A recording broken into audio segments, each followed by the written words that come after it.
É apenas mais um verão normal e sem graça naquela pequena e tediosa vila que você cresceu. Bem, seria apenas mais um verão tedioso se não fosse por aquele dia. Aquele fatídico dia que o seu melhor amigo desapareceu.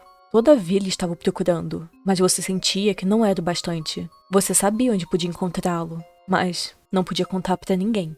E, mesmo com todo mundo falando que era perigoso, você fez. Porém, como todo mundo já esperava, apenas voltou sozinho e mais assustado. Afinal, crianças não sabem lidar com esse tipo de situação.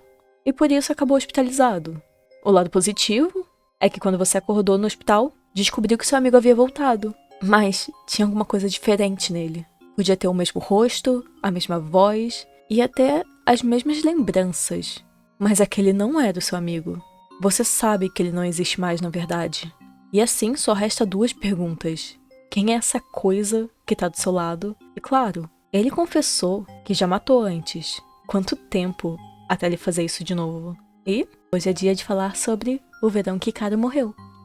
É muito difícil eu começar a ler um mangá que ainda tá sendo lançado, pelo simples fato de que eu sou uma pessoa muito esquecida. E é normal eu esquecer o que eu tô lendo, ou esquecer a parte que eu parei. E por isso eu só abandono os mangás e volto 5 anos depois porque eu sei que já estão completos. E assim eu posso ler sem ficar com aquela sensação de eu tenho quase certeza que eu já li isso, talvez eu devesse pular uns 5 capítulos. Só que então, não há muito tempo, me deparei com um mangá com um título que chamou minha atenção e uma arte que chamou muito mais a minha atenção. O Verão que Hikaru Morreu foi escrito e ilustrado por Mokumo Kuren e foi criado enquanto o autor ou autora estava estudando para um exame. Tudo começou como um simples one-shot que foi postado no seu Twitter junto com algumas artes dos personagens. Isso acabou chamando bastante atenção da editora Young Ace Up. O mangá ele ainda tá muito no começo, e por isso eu não quero dar tanto spoiler nesse vídeo, e sim incentivar mais pessoas a abraçarem essa história incrível. Eu aviso se eu for falar alguma coisa mais pesada do enredo. Tudo começa com Yoshiki. Ele vive em uma pequena vila no interior do Japão. Por ser uma vila bem pequena, existe apenas um outro garoto que tem a mesma idade que ele, que é o Hikaru. E por causa disso os dois acabam crescendo grudados. Mas não é o fator idade que mantém eles juntos, e sim porque eles se entendem muito bem. Um acaba encontrando consolo na companhia do outro. Porém, em um dia quente de verão, o Yoshiki acaba confrontando o Hikaru porque ele percebeu que alguma coisa mudou no amigo. Ele tem certeza que aquele que tá do seu lado não é mais o seu amigo. E mesmo essa criatura tendo o rosto, a voz, as lembranças, ele tem certeza que não é ele. Então depois disso, ele tem a sua confirmação quando vê o rosto de Hikaru começar a derreter, revelando que ele é agora um tipo de criatura cósmica e que fica bem surpresa ao ser descoberta, afinal ele acreditava que a sua imitação era perfeita. Quando eu achei esse mangá, eu imaginei que o plot principal seria essa dúvida em cima do Yoshiki e do Hikaru, que o terror seria criado sobre tudo isso que tá acontecendo, mostrando pequenas coisas que fazem você questionar quem tá falando a verdade, e também se questionando, quem será que tá enlouquecendo? Será que o Hikaru é realmente uma farsa? Ou o Yoshiki que é 100% surtado e tá vendo coisa que não existe? Foi uma surpresa bem grande, na verdade, quando a resposta veio nas primeiras páginas. Depois de descobrir que aquela criatura não é o seu amigo, Yoshiki tenta até que agir normal, embora seja muito difícil pra ele. Um sentimento estranho começa a perseguir ele, porque ele tenta acreditar que tá tudo bem, aquela coisa não vai fazer nada. Mas ele também se sente muito ameaçado do lado do Hikaru. E é muito legal porque todas as artes do Hikaru dão um pequeno desconforto. O olhar dele, a forma que ele se move, você sente alguma coisa ameaçadora nesses movimentos. E tudo isso ajuda a construir demais a tensão desse mangá. Você não faz a menor ideia de quem é aquele impostor. Ele deixa bem claro que já matou antes. E até chega a atacar uma pessoa da vila, o que estabelece muito bem o perigo. A cada nova interação é possível sentir um desconforto gigantesco e, claro, o perigo. Além de que é muito interessante você ver uma criatura que você não faz a menor ideia do que é, vagando por uma vila sem você saber qual é a intenção dela. Tudo isso com o rosto de uma criança inocente. Mas, além do Hikaru, tem todo o perigo que está ao redor da vila. A mitologia que envolve esse lugar é muito interessante, embora ainda não tenha sido muito explorada. Apenas em pequenos flashbacks em alguns comentários dos personagens. mas se você olhar por muito tempo para o escuro da floresta, é possível que alguém te veja de volta, e essa pessoa vai começar a te seguir, como quase aconteceu com Yoshiki. Mas ele foi salvo pelo Icaro, que de certa forma é um espírito da floresta, que o Yoshiki olhou por muito tempo para ele e agora tá seguindo ele.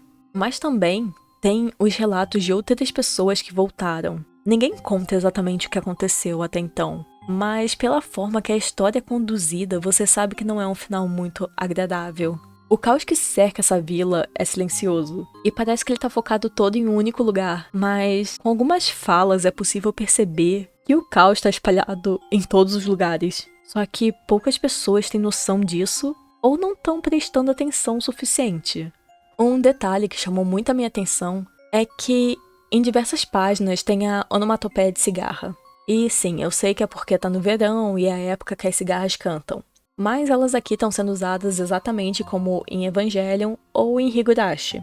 As cigarras geralmente estão ligadas a um sentimento de tranquilidade, paz e até união. Porém, elas são colocadas nessas cenas de completo caos para mostrar como todas essas desgraças acontecem em um dia normal.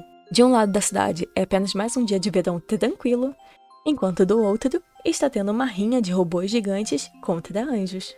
Todo esse mistério sobre a vila e sobre quem é o Icaro é realmente incrível e te deixa muito ansioso para o próximo capítulo. Mas é claro que o que mais me conquistou nesse mangá foi o Yoshiki. Tudo nesse personagem é fascinante de se observar. A aparência dele, a forma que ele age, é tudo perfeito. Quando você combina uma experiência estressante e traumática com o luto, é algo terrível de se observar. Mas aqui é fascinante. Suas interações com o Icaro e saber que ele pode ser um perigo, é visível que ele está sendo afetado demais por isso. Assim, ele está em um estado constante de estresse. E a reação natural do corpo é ficar em um estado de alerta. Assim, Yoshiki está em um estado de alerta constante, o que afeta tudo nele. Mas além disso, ele também não está conseguindo viver o luto dele de forma correta. E aqui pode ter um pouco de spoiler.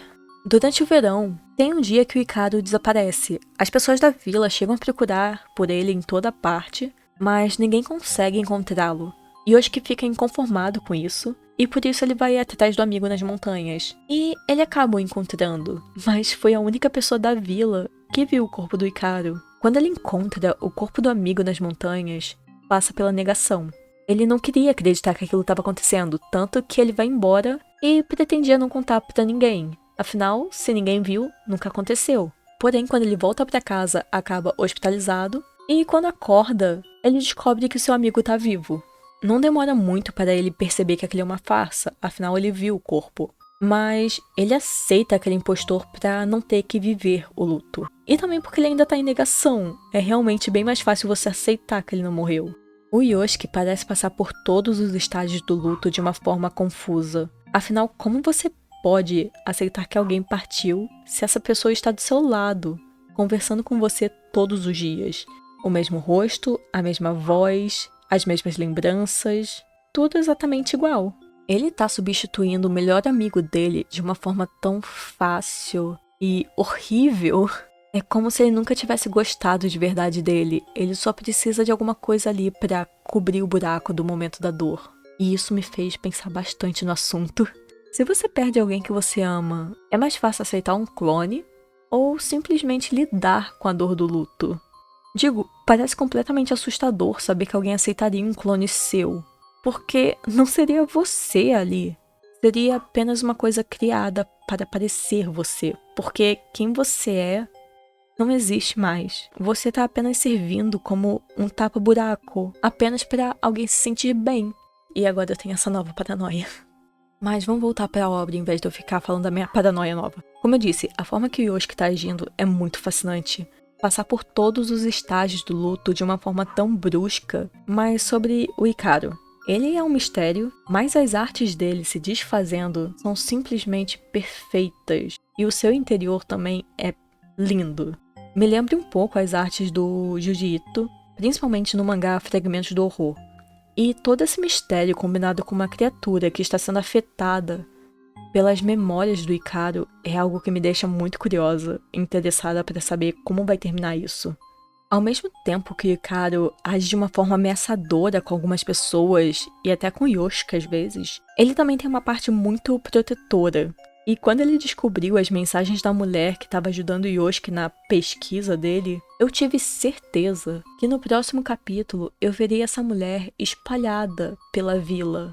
Só que, como eu disse, é um mangá que ainda tá no começo, mas que já ganhou um espaço gigantesco no meu coração. Eu amo tanto, mas tanto o Hikaru e o Yoshiki, que eu quero muito que o final deles seja terrível, seja trágico, ou apenas alguma coisa completamente agridoce. Se não for isso, eu quero que termine exatamente como uma fanfic, que os dois morem isolados no meio da floresta, fugindo do mundo e sendo o que eles têm que ser, um belo casal. E sim, quando o mangá for finalizado, eu quero fazer um novo vídeo falando mais sobre ele, também sobre o final. Talvez eu esteja muito triste por ter sido um final ruim, ou muito feliz porque foi um final trágico, terrível, que todo mundo saiu chorando. Pode ter certeza que eu estarei muito feliz nesse. Mas eu acho que por enquanto é isso. Até!